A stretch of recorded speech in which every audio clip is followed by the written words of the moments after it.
નમસ્કાર વિદ્યાર્થી મિત્રો, આજે આપણે માર્ચ 2024ના પ્રશ્નપત્રનો અભ્યાસ કરીશું. બેઝિક પ્રશ્નપત્રની અંદર પૂછાયેલા વિભાગ એ છે તેનું સોલ્યુશન હું તમને સમજાવી રહ્યો છું. આની અંદર ઘણી બધી જગ્યાએ તમને શોર્ટકટ દ્વારા હું સમજાવીશ કે જેનાથી તમે સરળતાથી જવાબ લાવી શકો. દ્વિચલ સુરેખ સમીકરણ યુગ્મમાં a1/a2 not equal to b1/b2 હોય તો તેના ઉકેલ ખાલી જગ્યા હોય. તો વિદ્યાર્થી મિત્રો, આપણા જોડે ત્રણ a1/a2 not equal to b1/b2, a1/a2 equal to b1/b2 equal to c1/c2, a1/a2 equal to b1/b2 not equal to c1/c2. આપણા પુસ્તકની અંદર આ કોષ્ટક આપેલું છે અને આ કોષ્ટકની અંદર આની અંદર a1/a2 not equal to b1/b2 હોય તો તેનો ઉકેલ એકને માત્ર એક જ હોય. એટલે આપણા જોડે અહીંયા આપેલ જે વિકલ્પ એ છે એનો જવાબ થશે. તો આપણા જોડે આ ત્રણ ઉકેલો જે આપેલા છે એમાં આની અંદર અનંત ઉકેલ મળશે, નીચેનાની અંદર એક પણ ઉકેલ મળશે નહીં. તો આપણો જવાબ છે એ એક ઉકેલ થશે.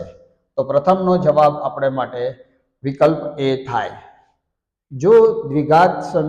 જો ખાલી જગ્યા થાય તો દ્વિઘાત સમીકરણ ax² bx + c = 0 ના બે બીજ સમાન અને વાસ્તવિક હોય. અહીં પણ આપણા જોડે ડીના જે મૂલ્યો, ડી એટલે વિવેચક, ડી બરાબર 0, ડી ગ્રેટર દેન 0 અને ડી લેસ દેન 0. ડીનો મતલબ થશે b² - 4ac. જો આપણા જોડે ડી બરાબર 0 હોય તો તેના બીજ બે સમાન અને વાસ્તવિક મળશે. જો ડી ગ્રેટર દેન 0 છે તો બે ભિન્ન વાસ્તવિક બીજ મળશે અને ડી લેસ દેન 0 હશે તો આપણને ઉકેલ મળશે નહીં. તો આના કારણે બે સમાન અને વાસ્તવિક ઉકેલ ગણાયો છે. એટલે આપણા માટે જવાબ b² - 4ac બરાબર 0. એટલે વિકલ્પ બી એ આપણો જવાબ થશે. હવે આપણે 3 નંબર કોઈ સમાંતર શ્રેણી 4, 10, 16, 22 માટે સામાન્ય તફાવત ડી શોધો. તો સામાન્ય તફાવત શોધવા માટે વિદ્યાર્થી મિત્રો, આપણા જોડે કોઈ પણ બે પદો છે એનો તફાવત શોધવા માટે ડી બરાબર a2 - a1. તો આને આપણે પ્રથમ છે એને a1, બીજાને a2, ત્રીજાને a3, ચોથાને a4 કહી શકાય. તો a2 - a1 એનો મતલબ થશે 16 - 10. તો જવાબ આપણા જોડે થશે 6. તો આપણો અહીંયા જવાબ સી બરાબર 6 મળશે. હવે આપણે 4 નંબરનો જે વિકલ્પ છે બિંદુ એ, આને આપણે એ બિંદુ તરીકે ગણાવી શકાય અને આને બી બિંદુ તરીકે આપણે ગણાવી શકાય. તો આપણા જોડે એ બિંદુના જે યામ આપણને આપેલા છે તો એ બિંદુના યામ 0, 5 અને બી બિંદુના યામ છે -5, 0. તો આપણા જોડે બે બિંદુ વચ્ચેનું અંતર શોધવા ab બરાબર વર્ગમૂળમાં x1 - x2 square plus y1 - y2 square. વિદ્યાર્થી મિત્રો, અહીંયા x1 - x2 કરો કે x2 - x1 કરો કોઈ ફરક પડશે નહીં.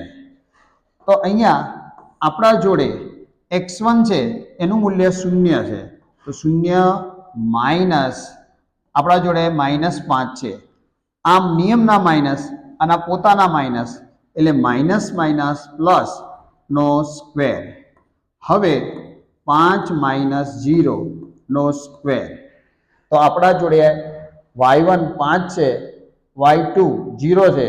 તો આ બંને વચ્ચેનું અંતર શોધવું હોય તો અહીંયા 0 માંથી 5 જાય એટલે 5, 5 નો સ્ક્વેર 25 વત્તા અહીંયા પણ 5નો સ્ક્વેર 25 થશે. તો ટોટલ વર્ગમૂળમાં આપણને 50 મળશે. તો એમ કહી શકાય કે 2 ગુણ્યા 25. તો આપણા જોડે 25 છે, એનું વર્ગમૂળ છે એ 5 થશે. તો 5√2.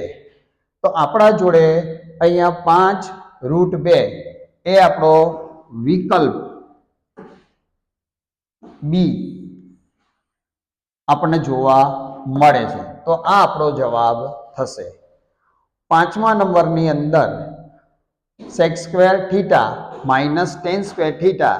તો મૂળ મુદ્દે આપણા જોડે સૂત્ર 1 + tan સ્ક્વેર થીટા બરાબર sec સ્ક્વેર થીટા છે.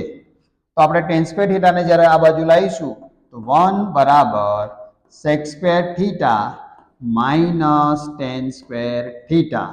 તો આનો આપણો જવાબ છે વિદ્યાર્થી મિત્રો વિકલ્પ બી જવાબ આપણને મળશે. તો અહીંયા જવાબ આપણા જોડે બી મળી જશે. હવે 6થા નંબરમાં કોઈ પણ માહિતી માટે x બાર બરાબર 25, z બરાબર 25, તો m બરાબર કેટલું થાય? તો આપણા પ્રકરણની અંદર એક સૂત્ર છે z બરાબર 3m - 2x બાર. તો આની અંદર આપણા જોડે z ની કિંમત છે એ 25 થશે. તો 25 બરાબર, હવે આપણને x બારની કિંમત આપી છે તો 2x બારની કિંમત 25 છે. તો 25 દુ 50. આપણા જોડે અહીંયા 25 કિંમત આપી છે, એમાં 50 ઉમેરવામાં આવશે. તો અહીંયા 3m બરાબર 75 ભાગ્યા 3. તો આપણા જોડે એમનું મૂલ્ય 25 મળશે. તો z બરાબર m બરાબર 25 થાય. વિદ્યાર્થી મિત્રો આનો જવાબ વિકલ્પ એ થશે. પરંતુ તમારે જ્યારે x ની કિંમત, x બારની કિંમત, z ની કિંમત બંને સમાન હોય તો z છે એમની કિંમત એ આપણી કેટલી મળશે? 25. તો કહેવાનો મતલબ આ વિકલ્પ તમારે સોલ્વ કરવાની જરૂર નથી. જ્યારે કોઈ પણ બેની કિંમત સમાન હોય તો ત્રીજાની કિંમત પણ એટલી જ થાય. એટલે સીધો જવાબ આ બંને 25 25 છે. તો m બરાબર પણ કેટલા થશે? 25. હવે આગળ આપણે 7મા નંબરમાં 3 + 2√5 એ ખાલી જગ્યા સંખ્યા છે. તમે જાણો છો કે અહીંયા √5 અસમ્ય સંખ્યા છે. તો અહીંયા √5 અસમ્ય સંખ્યા હોવાથી આખી સંખ્યા એ આપણને અસમ્ય સંખ્યા મળશે. તો આપણો જવાબ અહીં અસમ્ય સંખ્યા મળશે. તો વિદ્યાર્થી મિત્રો આપણો અહીંયા જવાબ છે અસમ્ય સંખ્યા થશે.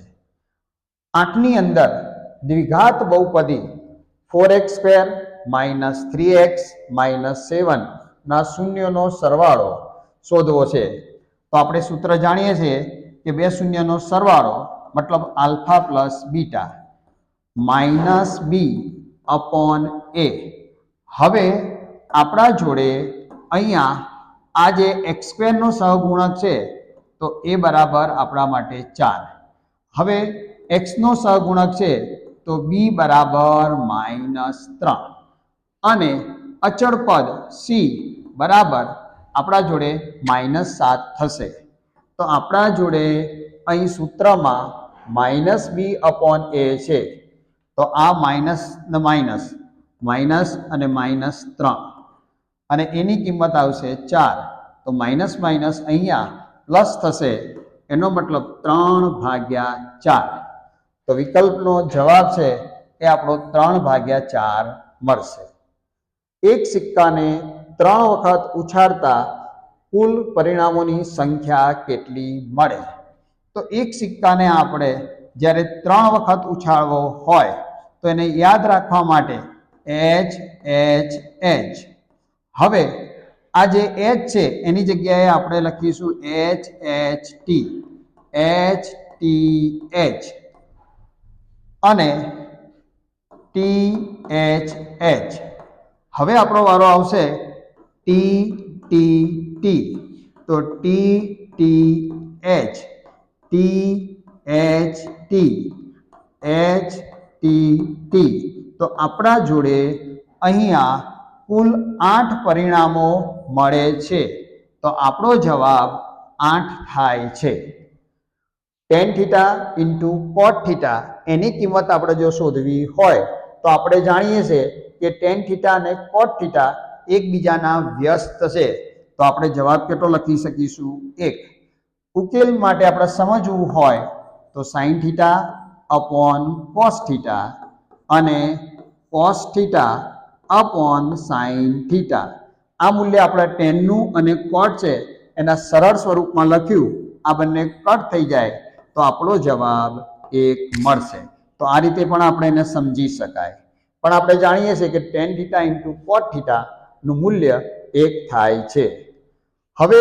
વર્તુળને વધુમાં વધુ સમાંતર સ્પર્શક કેટલા હોઈ શકે એટલે ખાલી જગ્યા સમાંતર સ્પર્શક છે શોધવું છે દાખલા તરીકે આપણે એક વર્તુળ અહીંયા બનાવીએ અહીંયાથી એક રેખા પસાર કરવામાં આવે આ વર્તુળનો સ્પર્શક છે અને એને સમાંતર થાય એવી બીજી એક રેખા અહીંયા આપણને મળશે તો આપણે જાણીએ છીએ કે વર્તુળને વધુમાં વધુ સમાંતર સ્પર્શક ખાલી જગ્યા હોઈ શકે તો વધુમાં વધુ કેટલા સ્પર્શક હોય સમાંતર સ્પર્શક હોઈ શકે 2 એના સિવાયનો બીજો કોઈ પણ સ્પર્શક આપણે અહીંયા બનાવીએ તો આ બંને સમાંતર થશે નહીં તો ધ્યાન આપો વિદ્યાર્થી મિત્રો આ ખૂબ અગત્યનું છે તો આપણે જાણવાનું છે કે 2 છે એ સમાંતર સ્પર્શક હોઈ શકે મધ્યસ્થ મધ્યસ્થ એ આપણા 9મા ધોરણની અંદર સૂત્ર આપણને આપેલું હતું તો કોઈ પણ મધ્યસ્થમાં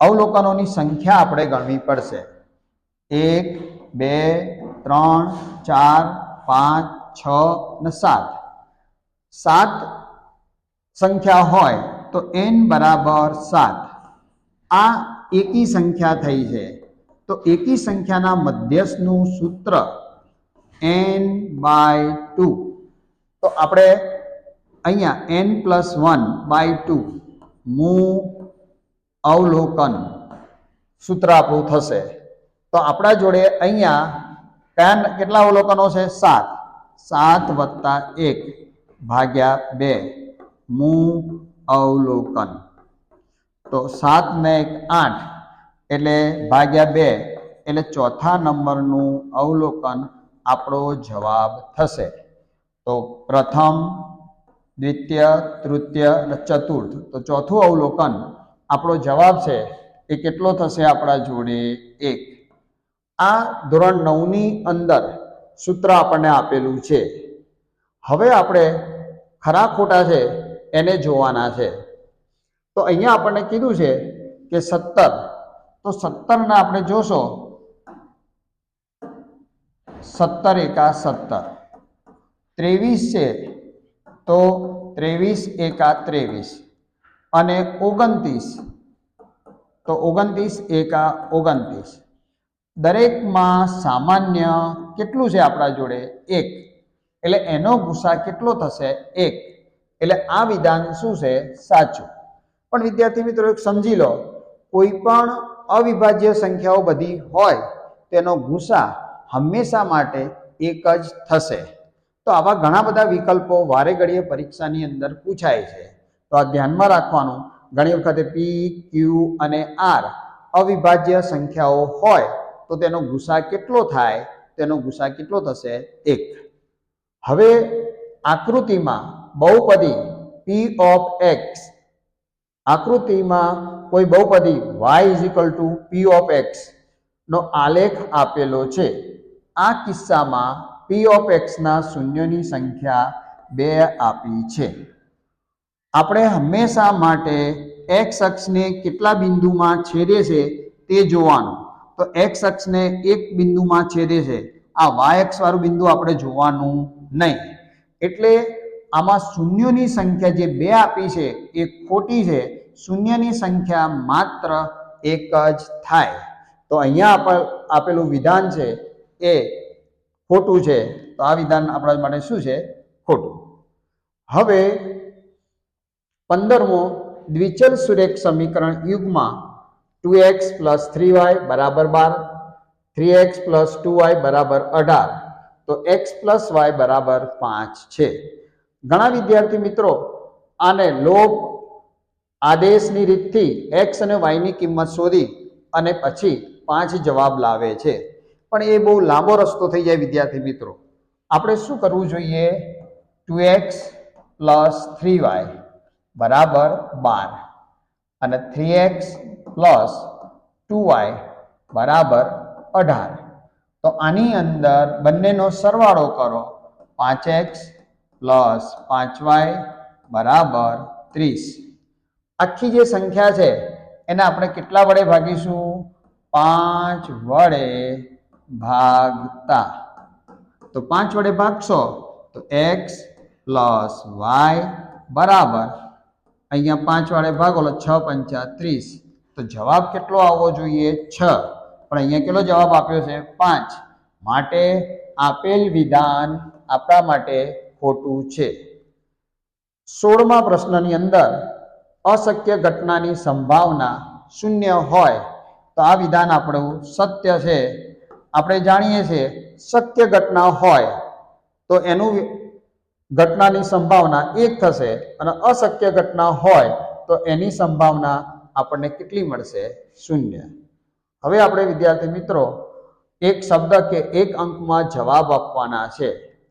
એ 2a 3a 4a સમાંતર શ્રેણી છે કે નહીં તે આપણે અહીંયા જોવાનું છે. તો સમાંતર શ્રેણી આપણે સમજવું હોય તો આ બધા પદોનો તફાવત આપણે મેળવવાનો. જો બધાનો તફાવત સમાન થાય તો આ સમાંતર શ્રેણી છે. તો આપણે જાણીએ છીએ કે 2a માંથી a જાય તો આનો તફાવત કેટલો આવશે? a. આપણે અહીંયા જાણીએ છીએ કે 3a માંથી 2a જાય તો તફાવત a. 4a માંથી 3a જાય તો તફાવત કેટલો આવશે? a. બધાનો તફાવત સમાન હોવાના કારણે આપણા જોડે સમાંતર શ્રેણી છે. ચલો વધુ એક પ્રશ્ન આપણે હવે જોઈએ. વર્તુળના અંદર આવેલા બિંદુમાંથી વર્તુળના કેટલા સ્પર્શક મળી શકે? વિદ્યાર્થી મિત્રો, સ્પર્શક છે એની વ્યાખ્યા એમ કહે છે કે વર્તુળના બહારના ભાગના બિંદુમાંથી જે રેખાઓ વર્તુળને એક બિંદુમાં સ્પર્શ કરે એને સ્પર્શક કહેવાય. પણ વર્તુળના અંદરના ભાગમાંથી કોઈ પણ સ્પર્શક આપણને મળી શકે નહીં. તો આપણે આની જે સંખ્યા છે એ કેટલી મળશે આપણને? 0. એક પણ સ્પર્શક મળશે નહીં. 19માની અંદર પાસાને એક વખત ઉછાળવામાં આવતા 6 અંકના અંક ન મળે તેની સંભાવના શોધવાની છે. તમે જાણો છો કે પાસાને જ્યારે એક વખત ઉછાળો તો 6 શક્યતાઓ બને. 1 2 3 4 5 અને 6. હવે આપણને કીધું છે કે 6 નંબરનો અંક ના આવે તો આપણા જોડે કેટલી શક્યતાઓ થઈ જાય? અહીંયા 5. તો આપણી જે સંભાવના મેળવવી હોય તો આપણે સંભાવના જેમાં 6 અંક ન મળે એની સંભાવના શોધવી હોય તો 6 અંક ના મળે એવી કેટલી સંખ્યાઓ છે? 5. અને કુલ કેટલા અવલોકનો છે? 6. તો 5 ભાગ્યા 6 એ આપણો જવાબ મળશે. પ્રથમ 11 પ્રાકૃતિક સંખ્યાનો મધ્યક શોધવાનો છે. તો આપણા જોડે અહીંયા પ્રાકૃતિક સંખ્યાનો મધ્યક શોધવા હોય તો બધા અંકોનો આપણે સરવાળો કરીશું. તો આ સરવાળો ક્યાં સુધી કરવાનો છે? 11 સુધી. અને ભાગ્યા સંખ્યા કેટલી છે? 11. હવે આ સરવાળાને આપણે જો ટૂંકમાં કરવું હોય તો આપણે એક સૂત્ર હતું n+1 ભાગ્યા 2. આ પ્રાકૃતિક સંખ્યાના સરવાળા કરવા માટેનું સૂત્ર છે અને ભાગ્યા અવલોકનો કેટલા છે આપણા જોડે? 11. હવે આપણા જોડે કેટલા અવલોકનો મિત્રો કહેવામાં આવ્યા છે? 11 પ્રાકૃતિક અવલોકનો. તો એની જગ્યાએ આપણે કેટલા મૂકીશું? 11. તો 11 અહીંયા આપણે 11 મૂકીશું તો 11 + 1 એટલે 12 અને એના આ જે છે છેદનો છેદ એ આપણો અંશ બનશે અને અહીંયા આવશે 11. 11 અને આ ઉડી જાય તો આપણા જોડે જવાબ છે 6 મળશે. તો પ્રાકૃતિક પ્રથમ 11 સંખ્યાઓનો મધ્યક કેટલો મળે છે આપણને? 6. આગળ 21મો છે, એમાં અર્ધગોલક વર્તુળાકાર આધારનું ક્ષેત્રફળ. તો તમે અર્ધગોલક વર્તુળાકાર આપણને અહીંયા લેવામાં આવેલું છે. આ ભાગનું આપણે ક્ષેત્રફળ શોધવું છે. તો આ નીચેનો જે આકાર છે એ આપણા માટે વર્તુળાકાર થાય. તો વર્તુળનું ક્ષેત્રફળનું સૂત્ર આપણા માટે πr². તો આપણા જોડે આ બી વિભાગ છે એ આપણો જવાબ થશે. તે રીતે 5 રૂપિયાના સિક્કાનું ઘનફળ.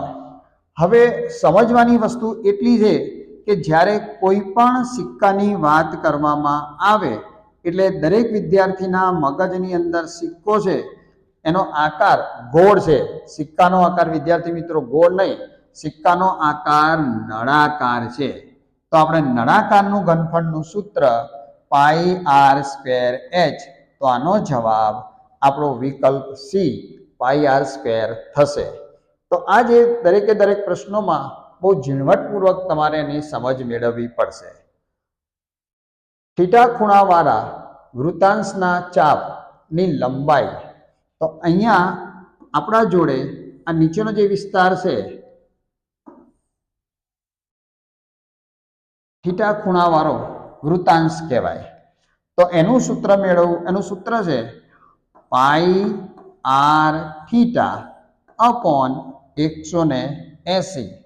તો થીટા ખૂણાવાળા વૃત્તાંશના ચાપની લંબાઈ સી πr⁴/180. વર્તુળનો પરિઘ. અહીંયા વિદ્યાર્થી મિત્રો વારે ઘડીએ ભૂલ થવાની સંભાવના છે. તો વર્તુળનો જે પરિઘ છે એનું સૂત્ર 2πr. પણ તમે જાણો છો આ જે 2r જે છે એ આપણો વ્યાસ થાય. તો એને આપણે πd.